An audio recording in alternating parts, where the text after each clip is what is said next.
Malcolm X was a man of exception.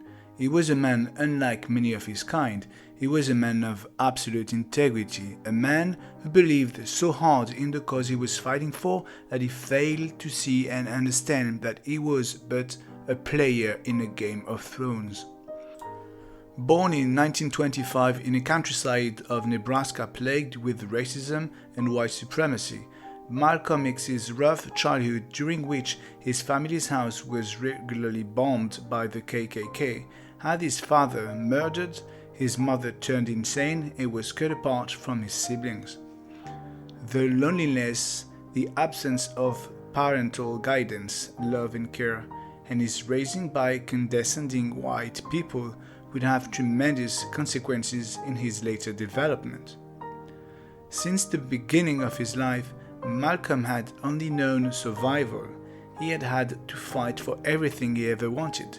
Nothing had ever been given to him. As a result, Malcolm developed the mindset of a warrior.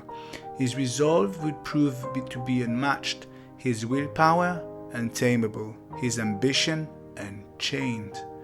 One thing Malcolm lacks, and that would prove during the later chapters of his life to be his downfall, was education in regard to how to deal with power. Malcolm X was a man that we could say had lived different lives. He began his journey as a country boy, before eventually succumbing to the appeal of the city life.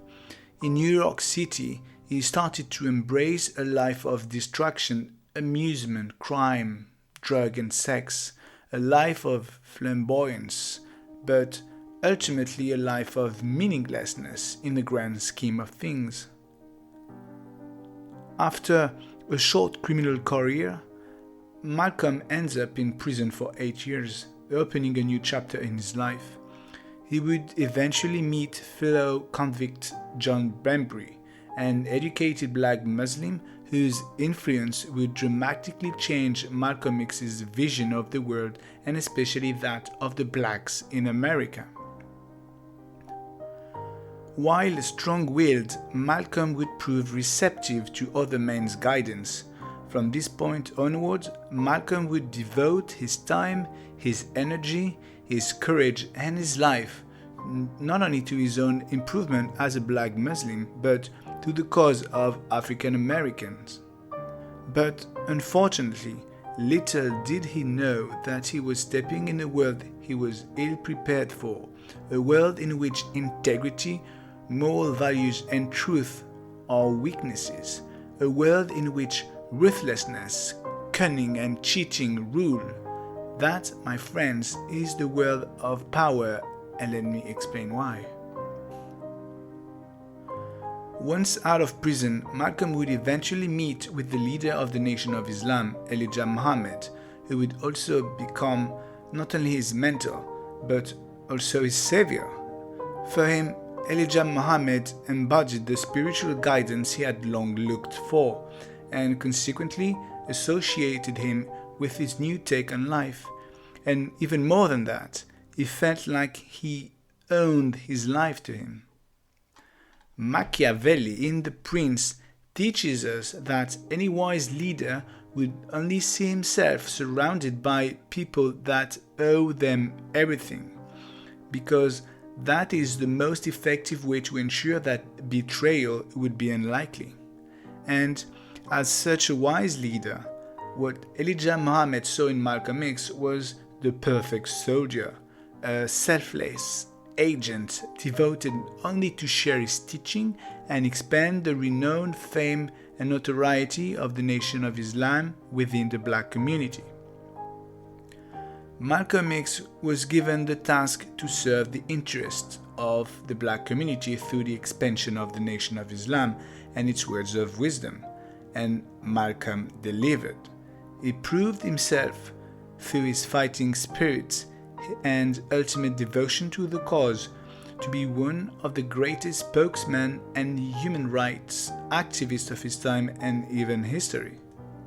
Considering the political environment, I recall during the 1960s segregation is still firmly implanted all around the country. It is a period of civil unrest because the black community is growing ever more hostile to the unfair treatment they are victims of. Voices are being raised to fight a constitutional white supremacy. Now, the question is, how a man like Elijah Muhammad could possibly go ahead with his plan to expand the Nation of Islam within the United States? Well, the underlying reasons are quite straightforward. In fact, Elijah Muhammad had the backing of the US government. Why? Because although advocating the cause of blacks in America, he was also advocating self-restraint.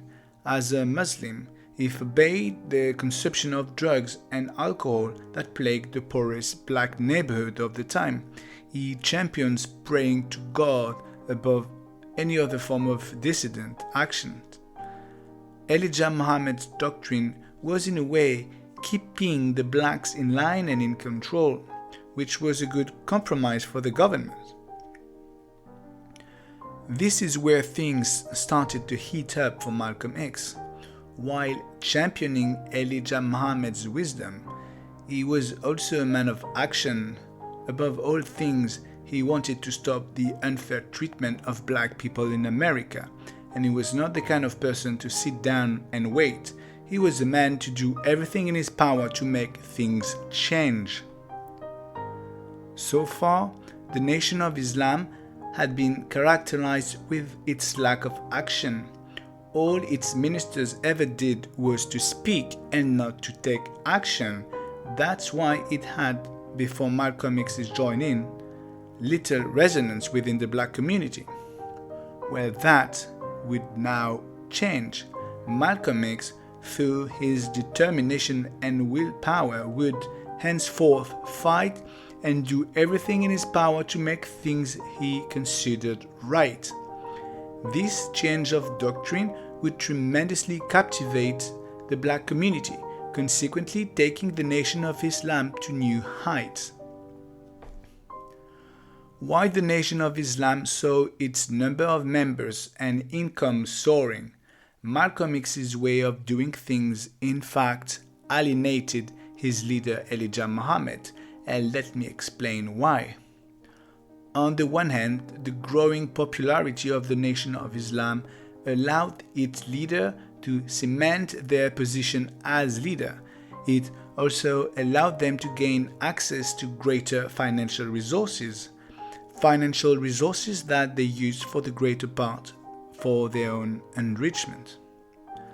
On the second hand, Malcolm X's radical approach to defend the rights of African Americans, that is through fighting and resorting to violence when necessary, scared the hell out of the US government and the white people in general.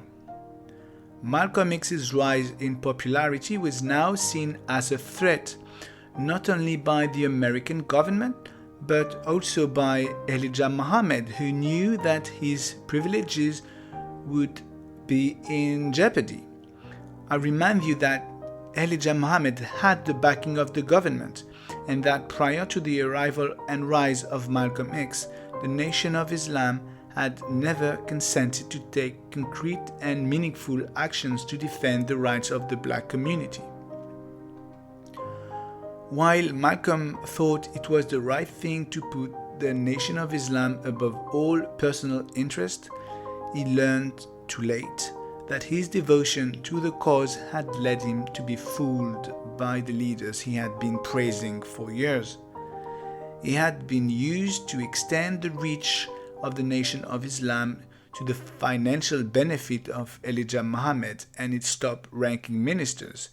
But now that he posed a threat to their prosperity by antagonizing the American government, Malcolm X becomes all of a sudden a problem to be taken care of. Malcolm X would then learn that Elijah Muhammad, while preaching his endeavors to the cause, had set plans to assassinate him.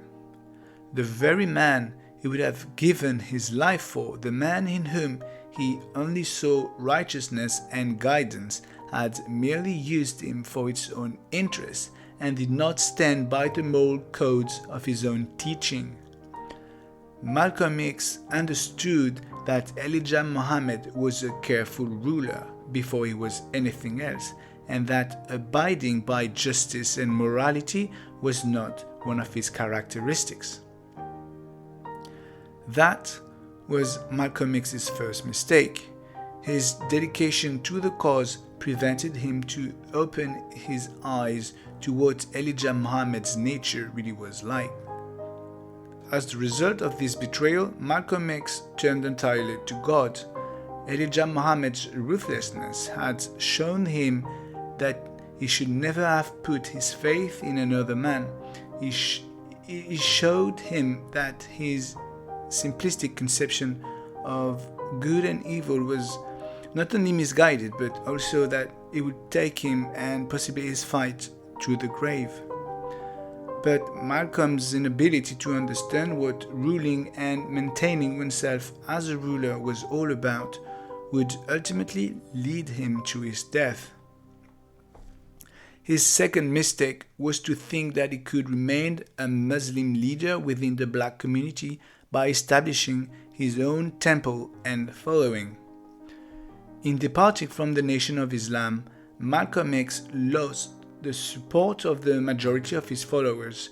Some decided to remain faithful to him, many, understandably so, decided not to. In dire need for support, he opened up to the white people, now saying that they could join him in his fight. The problem, you see, is that they were scared of him. For years, the whites had been labeled as the enemy.